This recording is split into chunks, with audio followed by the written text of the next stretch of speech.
Hello and welcome to this third episode of this here podcast. Gobert was just announced as the top MVP candidate on Basketball Reference's MVP charting, which a lot of that has to do with just like metrics, and he's the best player on the best team. You can say the Bulls are better, they're 4-0.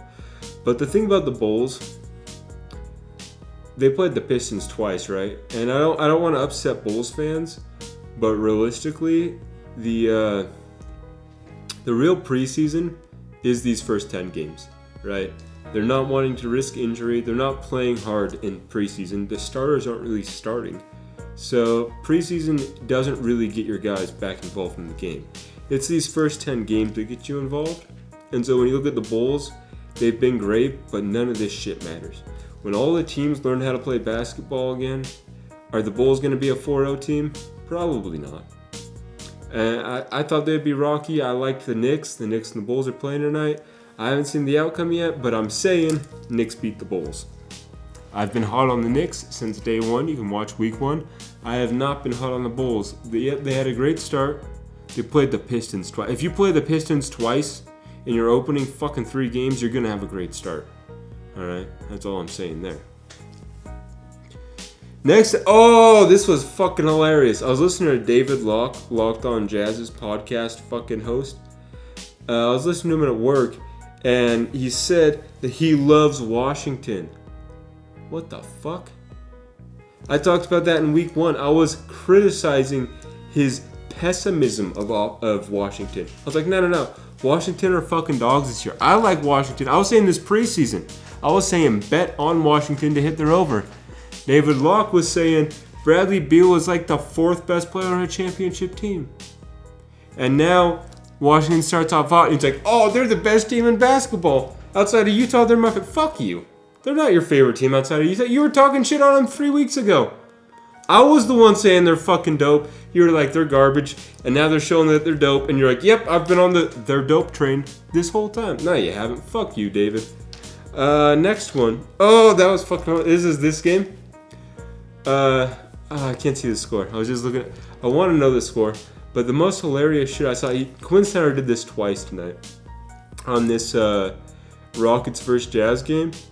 The Jazz were up like 34 points. And then the Rockets went on a little run. And they were up like 28 points. And Quinn was fucking pissed. Like, we're only up 28. What the fuck? We should be winning by 4. And it's just so funny. Because that's one of the many things that Quinn Snyder has taken from the Clippers playoff series, because we were fucking kicking their ass and they came back and won. And so Quinn Snyder has just realized no lead is safe. We're up 34, now we're only up 32. What the fuck are we doing? You know, it's funny. But there have been 2 times this game where we're blowing them out of the water and Quinn Snyder is pissed, and it's beautiful. You know, no lead is safe. The axe murderer cannot be contained. All right. His rage can fucking feel no bounds. When the Jazz were just up 40, now we're only up 38. That's the wrong direction. Get up 42. I'll love it. I'll fucking love it. Speaking about that, let's go to the Jazz's new directions they've gone this year, right? So, last year, with the Clippers loss, the whole world wanted to pin that on Rudy Gobert, which was fucking blasphemy. Like, it shows the ignorance of the average NBA fan. When you look at that series and say that's Rudy Gobert's fault, you realize, like, you have to realize that person is the idiot that thinks that Rudy Gobert is the reason that we lost.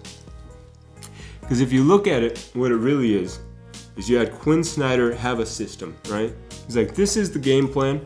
We've done this and we've won fucking more games than anyone else. We won. We got out of the first round. Now that times are getting hard, we're going to fall back on this game plan? No. This is what works. This is what we've practiced. We're going to carry on, and it didn't work out against the Clippers. But you got to stick to your guns. It's like, this is what the fuck we've been doing. This is what the fuck has been working. And just because we've hit a little bump in the road doesn't mean we have to figure out a whole new way to play for these last 2 games. And it didn't work out. But fuck that. Because at the end of the day, what Rudy Gobert was doing is he was guarding the rim. Right? Teams would attack, or no. Teams would go 5 out, and that was the kryptonite. And we saw Terrence Mann have the fucking series of his lifetime. But that's not Rudy Gobert's fault. He was guarding the rim because that's what he was told to do. And he was doing it excellently. He was doing it better than anyone else I've ever seen in my fucking lifetime. Facts. Right? He was doing what he was told to do, and that left Terrence Mann to have the game of his life. But that's not Gobert's problem. That's Quinn Snyder's plan's problem, which you can't even fault Quinn Snyder because that plan has worked up to date, and we're the best team in the NBA. We're the 1 seed. We should not lose this series. Why am I going to fall back on this plan now? And now they've had a whole summer to look at it, and they're like, all right, the plan was not what it should have been. And so they did 2 things about it. The first thing they did was the casual take. I don't know what the fuck I'm talking about. I'm going to blame it on Rudy Gobert. The Utah Jazz need to be able to fight against small ball. So how do you fight against that? We got 2 great small ball centers, right? We got Rudy Gay, 40% 3-point shooter, elite defense, and Eric Pascal, which if you watched him tonight, this Thursday game, I haven't finished. Oh God, Jazz are destroying them still.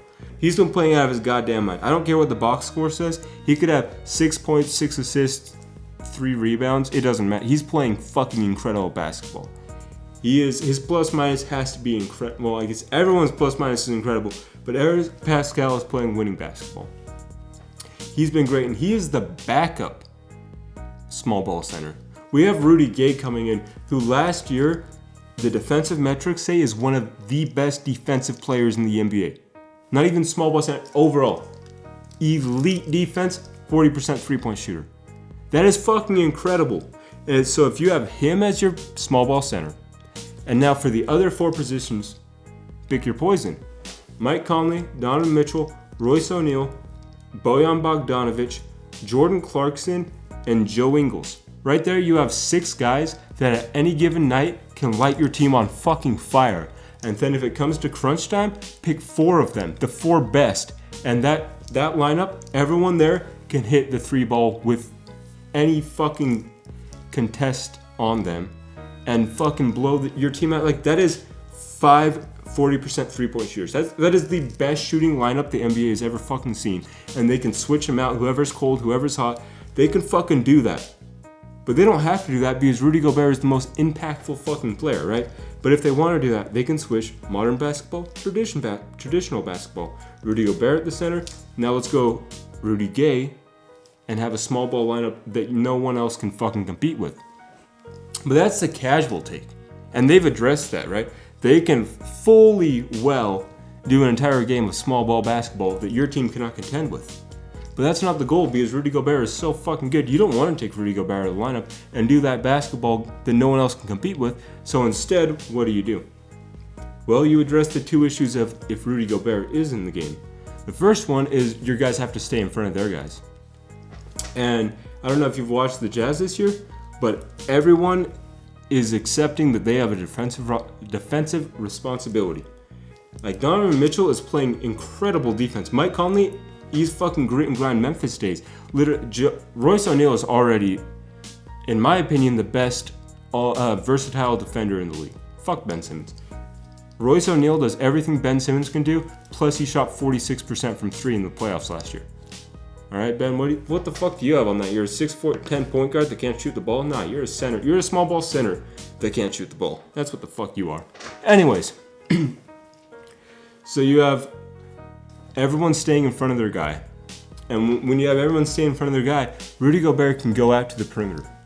And everyone wants to believe that Rudy Gobert is not a great perimeter defender because of one clip from 5 years ago where Steph Curry twisted his ankles up. You know how fucking stupid that is? That is the equivalent of watching Andre Drummond throw a shot from fucking 3/4 court and say that he has more range than Steph Curry.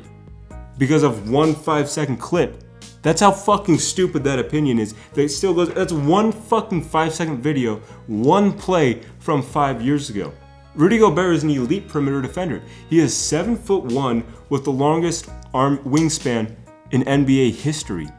That guy, if you are on the perimeter, put yourself in the shoes. You're on the perimeter and you have a fucking 12-foot tall reach guy right there. Like, you're looking up and his arm is still above you. You're not fucking shooting over that. If Gobert is on you on the perimeter, you're fucked. So what do you have to do? You blow by him. What happens when you blow by him? He turns around and blocks you from behind. We've seen that so many times. The problem with Rudy Gobert's perimeter defense is that he's rarely on the perimeter because he's always guarding all 5 people at the rim. But if everyone else guards their man and Gobert goes out to the perimeter, guess what? You're fucked. Anyways, the other side of that equation with the exploitation of throwing a small ball lineup on the Utah Jazz is that to punish them on the offensive end, Rudy Gobert needs to be able to score on the small ball center. And what have we seen this season? The Jazz are feeding into Rudy Gobert, who I haven't seen post this game that's currently going. But before this, Rudy Gobert is shooting nearly 75% true shooting. That means you give him the ball in the paint, you're getting points, period. And so how does the defense respond to this? They hack him. They're going hack-a-shack. Rudy Gobert is Shaquille O'Neal in the paint, right? No one likes to think about that, but Shaq didn't have a jump shot. Maybe that's why Shaq hates Rudy, because he sees his future self getting $200 million when his present self back in 2000 was getting fucking pennies off the dollar compared to what Gobert makes, right? Because realistically, you give Gobert the ball in the paint, he goes to dunk it, they hack-a-shack him, he goes to the free throw line, and he's a way better free throw shooter than Shaq ever was. And what this has turned into is Gobert is averaging nearly 20 points and 20 rebounds on 75% true shooting percentage. The Jazz like to shoot 3-pointers, but they now understand if you pass it in, Richaun Holmes fouled out in 17 minutes.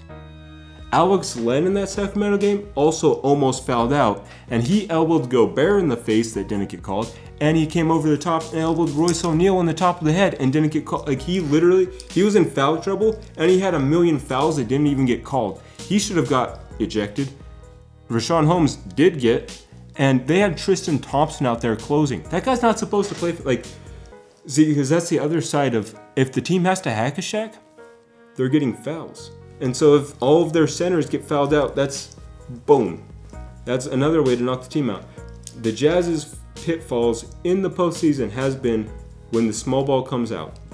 But we've addressed all 3 issues. On the offensive end, Gobert attacks the center, and he's doing it amazingly. On the defensive end, when the team comes to him, he can go out to the perimeter now, and he can do that incredibly. Or say you want to throw out the offense and the defense, throw in the wild card, now we have small ball centers. All of the problems have been addressed. Now here is a controversial take that no one on this fucking website will enjoy hearing.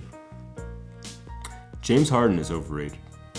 I've thought this my whole fucking life. Maybe not my whole life, but you know what? I literally, as a Jazz fan, watched him go 17 missed 3-pointers in a row in the playoffs and still win because of his foul baiting. And the whole referees in the league has cracked down. Foul baiting is no longer a practical technique. And so what has happened is he's out of the game. He's not doing jack shit. And a lot of people want to just point that to, oh, he's just getting back in the groove, he's all rusty. No.